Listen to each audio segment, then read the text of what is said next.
استاذ شادی کا تذکرہ ہوا. میں اپنی شادی کی بات نہیں کر رہا. نہیں کر لیں، ہمیں کچھ نہیں، ہمیں کوئی اعتراض نہیں. تھیم ویڈنگز جو ہیں یہ گزشتہ کوئی 1 ماہ کے عرصے میں مختلف بڑی جامعات میں اس کو بطور ایک فیسٹیول کے طور پہ سیلیبریٹ کیا گیا ہے. کراچی کی ایک بڑی جامعہ ہے اور یہاں لاہور میں بھی ایک بڑی جامعہ میں اس کو جو گریجویٹنگ ایئر تھا 5 سالہ 4 سالہ پروفیشنل کورسز کے، انہوں نے جب اپنے یونیورسٹی سے رخصت کے ایام کو سیلیبریٹ کرنا چاہا تو انہوں نے اس کو ایک شادی کی شکل دے دی کہ اب ہم یہاں سے رخصت ہو کے جا رہے ہیں. تو وہ اس طرح سے، تو یہ ایک سیکریٹ جو آپ کی چیزیں ہوتی ہیں وہ فیسٹیول کس طرح سے بن جاتے ہیں. یعنی آپ مختلف روایات میں دیکھیں تو شادی کو ایک باقاعدہ سینٹٹی حاصل ہے، وہ ایک یعنی بڑے مضبوط تصور کے طور پہ آتا ہے. معاشرے کے ایک اصلاحی پہلو کی طرف وہ ہمیں اصل میں لے کے جانا چاہیے، اس کو لے کے جانا چاہیے تھا. لیکن یہ جو فیسٹیول میں اس کا کنورٹ ہو جانا ہے، یہ کیا معاشرتی ضرورت کے تحت اب ہو گیا ہے یا کیا آپ اس کے پیچھے وجہ دیکھتے ہیں؟ یہ جو ہے رجحان، یہ کئی برسوں سے ہے اس طرح کا رجحان. ہمارے یہاں ایک لمز کے استاد تھے، وہ آئے تو انہوں نے گفتگو کرتے وقت ایک اشتہار کا حوالہ دیا. وہ اس کا تھا روح افزا کا، میٹھے بول سے بھی میٹھا. وہ اس پر سخت احتجاج کر رہے تھے کہ میٹھا بول یہ کتنی بڑی ویلیو ہے اور آپ نے اس کو روح افزا کا شربت بنا دیا.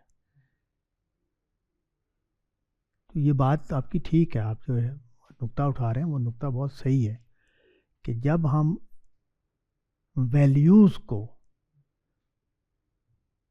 نیچے لے آتے ہیں، ہم نے نیچے لے آیا نا کہ شادی ایک زندگی بھر کا فیصلہ ہے، ایک مقدس ایکٹیویٹی ہے جو ہو رہی ہے. اس لفظ کو ہم نے اٹھایا اور ایک معمولی سے فنکشن کو اس لفظ کا استعمال کرنا شروع کر دیا اس کو. تو یہ بات ٹھیک ہے آپ کی کہ یہ ٹھیک نہیں ہو رہا. اور جب میں یہ کہوں گا کہ میٹھے بول سے بھی میٹھا روح افزا ہے، تو میٹھا بول کم ویلیو کی چیز ہے روح افزا کے مقابلے. تو یہ یہاں بھی ہو جائے گا. اور افسوس کی بات یہ ہے، میں تو ابھی گزر رہا ہوں، ایک جوڑا جو ہے اس کے کاؤنسلنگ کا کام میں کر رہا ہوں. لڑکا اصرار کے ساتھ یہ کہہ رہا ہے، وہ یہ لفظ نہیں بول رہا لیکن اس کی بات کا مطلب یہ ہے کہ مجھے بیوی نہیں چاہیے، مجھے پارٹنر چاہیے. تو یہ ہم نے، یعنی جب ہم زوال ہوتا ہے تو اس کے نتائج بھی نکلتے ہیں کہ وہ جو ریلیشن شپ ہے وہ ایک پورا پیکج ہے. شوہر اور بیوی، بیوی کا ایک رول ہے، شوہر کا ایک رول ہے. وہ کہہ رہا ہے کہ نہیں، یہ دونوں رول جو ہیں آپ نے جو بنائے ہوئے ہیں یہ آپ ان کو اپنے پاس رکھیں، مجھے لائبلٹی نہیں چاہیے. بیوی تو لائبلٹی ہے نا، آپ ذمہ دار بنے ہیں نا اس کے نان نفقے کے، اس کی ضرورتوں کے. تو یہ ٹھیک ہے، آپ صحیح احتجاج کر رہے ہیں، لیکن مصیبت یہ ہے کہ ہمارے ہاتھ میں کچھ نہیں ہے. ہم صرف احتجاج ہی کر سکتے ہیں کہ بھئی یہ نہ کرو. استاذ ایک اور چیز بھی اس کی طرف اگر آپ تھوڑی سی رہنمائی کر سکیں.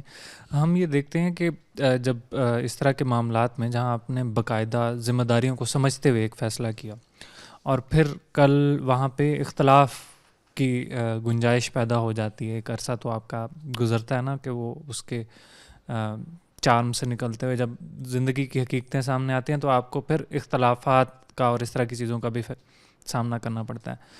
تو وہاں پہ آپ کے پاس یہ آپشن نہیں ہوتا کہ میجورٹی منورٹی کا تو کوئی کانسیپٹ ہی نہیں ہوتا نا کہ 2 لوگوں کے ہاں یہ چیز ہے.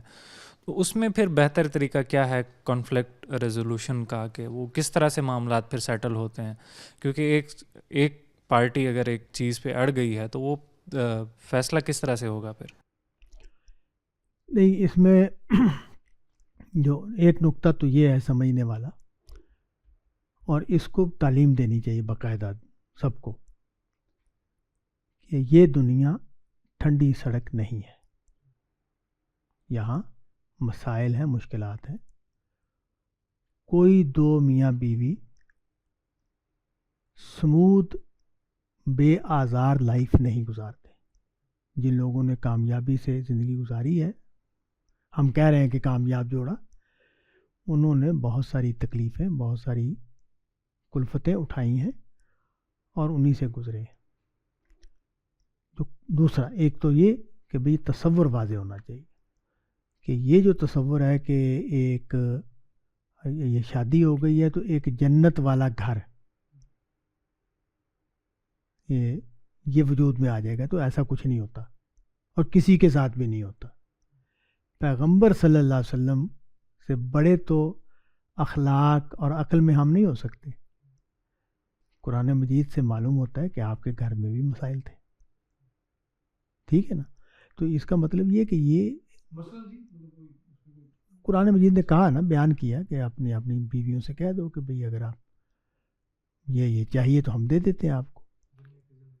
ہاں، تو وہ ظاہر ہے مسائل تھے تو تبھی بات ہو رہی تھی نا، ورنہ جو بھی تھا ان کو ہمیں نہیں معلوم، ہمیں اس میں جانا بھی نہیں چاہیے.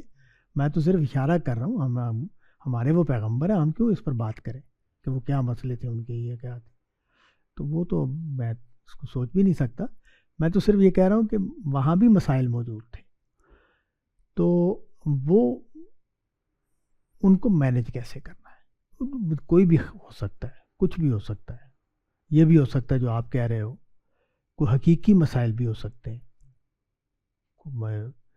کوئی ضرورتیں ہو سکتی ہیں، کچھ بھی ہو سکتا ہے. لیکن میں اس کو نہیں، میں اس کو سمجھتا ہوں کہ یہ ہمارے دائرۂ عقیدت کو توڑ دے گی یہ چیز. اگر ہم اس میں جائیں گے تو وہ ہمارا جو تعلق ہے حضور صلی اللہ علیہ وسلم کے ساتھ، وہ نہیں، اس میں کمی ہو جائے گی، کوتاہی ہو جائے گی. وہ نہیں کرنا، ہمیں نہیں کرنا یہ کام. میں تو اپنے میرے ابا جی جو تھے، میری والدہ، میں اصرار کرتا ہوں کہ میرے لیے وہ صرف ابا جی ہے. نہ وہ مرد ہے، نہ وہ کوئی کمانے والا ہے، نہ وہ کوئی اس کے کوئی فرائض و ذمہ داری ہے. وہ میرے ابا جی ہیں بس. تو میں اس کو بہت ضروری سمجھتا ہوں. تو رسول اللہ میرے رسول اللہ ہے بس. اس کے علاوہ میرا کوئی تعلق ان کے ساتھ، کوئی اور تعارف میرے ذہن میں نہیں ہے. اس لیے میں اس کو بہت اہمیت دیتا ہوں کہ یہ جو ریلیشن شپس ہیں ان میں ابھی میری قامدی صاحب کی، اور میں ان کو باجی کہتا ہوں، مجھے تھوڑی سی بڑی ہیں تو باجی کہتا ہوں میں.